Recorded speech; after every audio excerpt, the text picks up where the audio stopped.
Elevator sa overpass na inasa makatutulong sana sa ating pong mga senior citizen, mga PWDs at mga buntis, hindi po mapakinabangan ng mga residente dyan sa Lipa City sa Batangas. Ang dahilan, magkano? Depektibo daw. Dahil madalas na nasisira. Anyare. At ano ba yan? Narito ang report.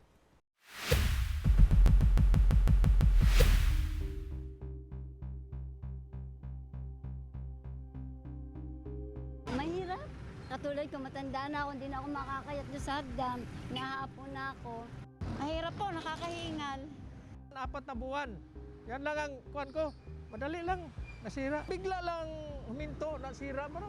Yan ang dismayadong payag ng mga senior citizens at mga residente ng Lipa City sa Batangas sa nakatayong elevator sa overpass sa Manila-Batangas Road na nasa harapan mismo ng munisipyo ng Lipa City.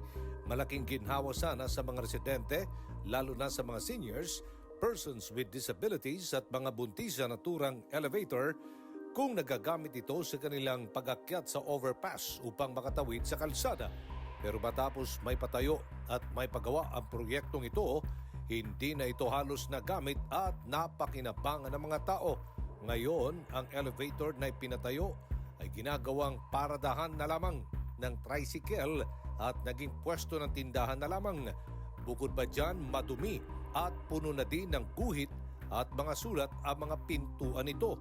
Inilapit ng Punto Asintado Reload Team ang hinaing ng mga residente sa munisipyo ng Lipa City. Yung elevator na yan ay project ng DPWH.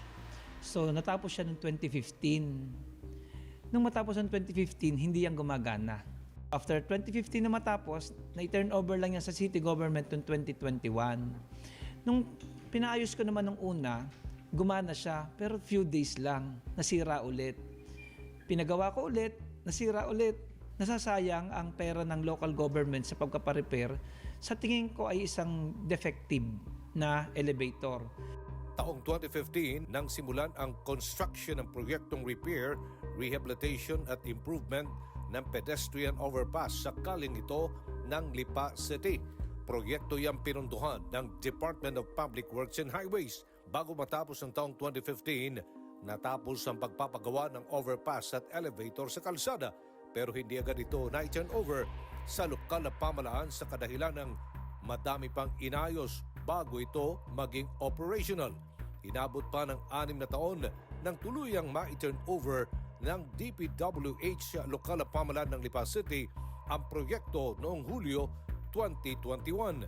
Pero makalipas lang ang ilang araw matapos may bigay ang pamamahala niyan sa LGU ng Lipa, halos hindi na ito nagagamit dahil sa panay ang pagkakasira at pagpaparepair nito.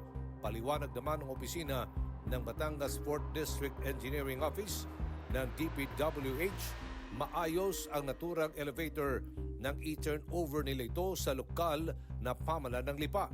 At kung masira man ito, sagutin na dapat ng LGU ang pagpapagawa nito at pagmentena. Na-turn over na po namin sa LGU yung operation, full operation po noon with the manuals and the keys, emergency keys. So ang sa atin lang po, pagdating sa maintenance, syempre kapag na-turn over na natin sa local government, sila na po ang bahala sa maintenance. So syempre yung gamit natin kapag not fully or not properly maintained, talagang may masisira. Dahil naman sa ilang beses ng paggawa ng naturang elevator na pagdesisyonan na ng Lipa City LGU na tuluyan ng itigil ang operasyon at pagpapagamit ng nasabing elevator. Sa mga kababayan ko sa Lipa na gumagamit ng elevator, wag na po natin gagamitin. At yan po talaga ay may diferensya. Yan po nung itinurn over sa city government ay 6 years po yung hindi gumagana. So we tried our best upon the advice po ng ating mga city engineer's office ay is much better kung wag na lang gamitin at wag nang ipa-repair kasi mauubos lang ang pera ng gobyerno pero madali yung masisira. Meron po tayong mga traffic enforcer, meron po tayong pedestrian lane, dun gamitin po natin ang tamang tawiran.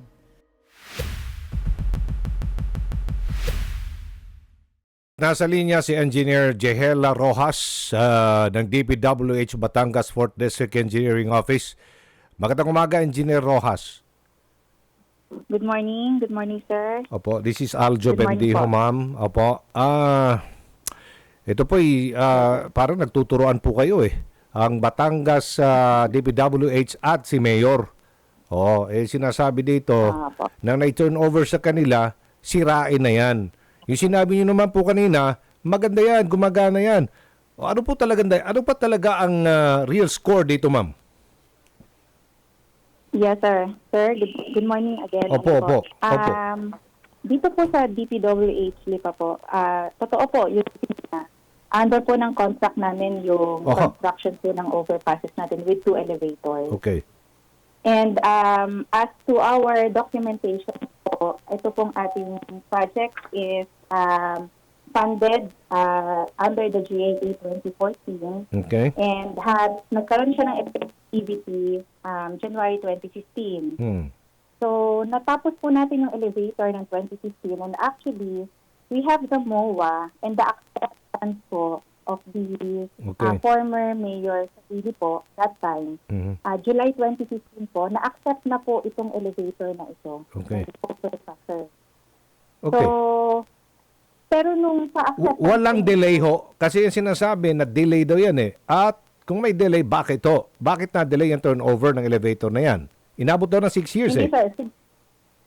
Siguro sir, linawin ko lang po, dun sa under po ng contract po kasi ng DPWH when it comes to construction, hindi po kasama ang energization po noong ating elevator that time. Year 2015. Hindi po siya kasama sa contract. Ano kamo? Ano yun? Energization? Energization. Ano yung energization?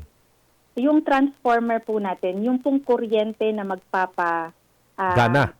magpapagana po doon sa ating elevator. Okay. Ang energization, So, under works lang po yung, yes sir. LGU ang gagawa niyan. LGU na po ang nag-apply nito year 2017.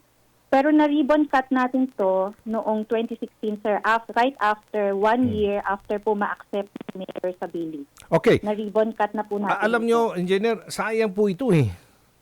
Pwede ba natin magamit ito? Ano pong magandang gagawin natin dito para mapakinabangan? Sayang naman pera po ng taong bayan ang ginastos po dyan. Opo, sir. Opo. Kailangan po talaga. Siyempre tayo naman, what is due to the public po, yung ating mga proyekto. Okay. So, ang sa atin po dito, pwede naman natin mapakinabangan. Siyempre, i-reassess po ulit natin kung ano po o paano po natin mapapagana yung mga elevators na ito. With the help po, siyempre, ng LGU, since ito po ay 2 beses na namin na turnover at napa-accept sa kanila. Sinong gagastos ng reassessment at pagpapagana uli niyan? Pwede nating itap, sir, ang LGU at yung nag-provide po ng ating elevators dito po. Ang budget po niyan, tama ho ba, 14 million pesos na sayang lang. Nagamit ba ito ni minsan? Hindi. Yes, sir. Nagamit po ito. Actually, nung first turnover po, dinoble check na po namin yung kung pagkana siya, kahit generator lang po yung nagamit natin that time. Kasi hindi pa nga kasama sa contract natin yung energization. Opo. And then the second time around of the acceptance of turnover last 2021, Opo. lahat po ng parts na nawawala, lahat ng misalignment po, realignment na kailangan po ng elevator para lang po ma-turnover ng maayos with transformer for under the contract po ng LGU, nagawa po natin. Engineer, hindi ba pwedeng makipagtulungan na lang kayo sa sa LGU ng Lipa?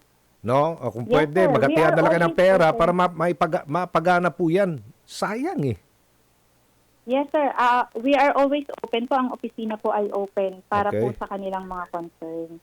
Yun naman po ang sa amin, sir. Sige. Kasi that time po, 2019, 2020. Opo. Engineer, nasa kabilang linya natin si Lipa City, Batangas, Mayor Eric Africa.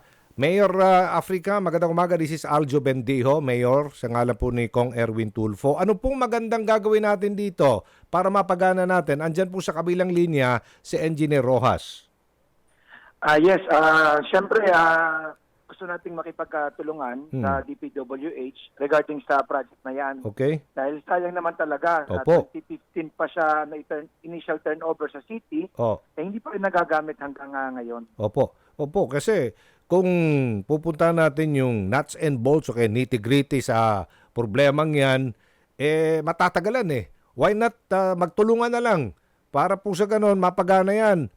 Sayang po yung pera, 14 million pesos, hindi talaga magagamit eh. Opo. Ano po sa tingin ninyo, Mayor? Ang proposal ng aming Okay. engineering office is totally palitan na lang. Palitan? Oo. Lahat? Papalitan na namin lahat kung talagang Gagastusan kailangan naman tayo. gamitin. Magkano pong budget niyan, Engineer Rojas? Sino pong maggagawa kung papalitan Kahit lahat? city government na. Magkano Kasi pong budget nyo dyan? Siguro mga 2 million ang initial estimate namin. 2 million. Piyesa lang ang papalitan. Hindi, papalitan na yung buong elevator. Kasi laki pala ng budget niya. 14 million pala yan. 2 million lang pala. Pwede na may patayo. Tama ba? Engineer, go ahead. Hello, sir. Apo, yung 14 million is the whole contract po. Kasama po yung overpass mismo. Gayon. Magkano ba yung sa elevator, ma'am? Nasa 2 million po Okay. ito. Pwede ba kayo magtulungan na lang dyan, Mayor? Oo, kasi positibo ang dapat nating pananaw dito sa isyong ito para maayos na natin yan, Mayor. Yes, Okay. talagang yun naman talaga ang plano namin dyan. Kasi pinag-aaralan lang namin kasi yung nasisira lang naman yung memory card niya. Wala naman kaming yung contractor lang na pwedeng sumagot pag doon bagay na yon. Okay. So pag tinuloy namin yung project na yan, babalik at babalik tayo dun sa problema ng memory card na wala kaming idea. So ang plano namin ay gawin na lang manually operated yung elevator at saka hindi kasi siya recommended for public use pag yan ay may memory card. Yun ang suggestion ng aming Kailan yung umpisahan, Mayor?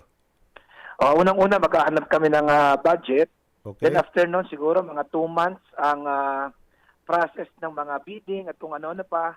Then once na magkaroon yan ng notice to proceed, siguro in 3 months time tapos. Okay, sige. Engineer Rojas, okay. Sana magkasundo kayo dyan, ma'am. Opo, No problem, sir. Mayor, ano pong pansamantalang solusyon para sa mga senior PWDs at mga buntis na patawid sa City Hall ninyo dyan? Actually, before nung wala pa naman yan, talagang 220 meters naman ang pagkita namin sa dulong kalsada papuntang City Hall. Ina-assist lang naman talaga ng mga DMD namin yung mga tumatawid na mga senior. Kasi kahit isa naman talaga yung may elevator dito sa amin or sa buong Batangas province Hindi, siguro. mahirapan din siguro mga dito, PWs, bakit hindi naman naka-escalator. Hindi, marami naman, lahat ng kalsada naman dito. Why not escalator na lang siguro dito, Mayor? Kung yung ang elevator hindi na nga mamanage ng husay, baka lalo pa pag-escalator. Sige po. Okay, maraming salamat. Okay, sana magkasundo kayo dyan. Babalikan namin kayo, ha? Mayor at Engineer. Salamat. Pa-follow up namin kayo dyan sa reklamong yan. Kami nang bahala, magtutulong Sige po. kami ng DPWH. Okay, maraming salamat. Batangas Mayor, Lipa City, Batangas Mayor Eric Africa and Engineer Jehela Rojas, DPWH Batangas 4th District Engineering Office. Good morning.